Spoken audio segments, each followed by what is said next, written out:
Thank you, sir. We move on next here tonight to the price of paradise and the rising mortgage rates now hitting home buyers and in some ways home sellers. But despite the increase, it may still be a good time to buy. ABC Action News reporter Eric Waxler explains. Courtney Walker is shopping for her very first home and says she'll be glad when it's all over. This process is always nerve-wracking. It's always seems like a lengthy process until it's over and you're like, so glad that it's over. And to afford her house, Courtney is working 2 jobs. During the day at a title company, at night a restaurant.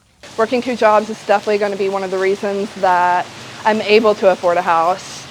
So if that tells you what the market's like. Those trying to get a mortgage for a home are facing the highest interest rates in more than 20 years. The average interest rate on a 30-year fixed home loan is now above 7%. That's more than double what it was the last couple years. Historically, if you look at the interest rates, they're really where they would have been without COVID. Realtor Kelly Mothershead with Keller Williams says despite those higher interest rates, the market is actually balancing. When the interest rates go up, what you can afford goes down, right? So most people can afford a little bit less than a mortgage right now, but if they wait till the interest rates drop, then everybody's going to be out shopping, and so now it's going to be more competitive. So in those lower price ranges, it's going to be really hard to find a home. Betty Ann McLeod is a manager with Atlantic Bay Mortgage and says it's always good to buy if you can because it builds equity. And she says home prices will go up when mortgage rates drop. Rates are right now hovering around 7%, and historically that's pretty average. What we saw 3 and 4 years ago during COVID, that was abnormal. It wasn't the typical. So we're kind of getting back into more of the normal real estate cycle, quite frankly. There is talk interest rates could go higher, although some analysts say they could start dropping by the end of the year.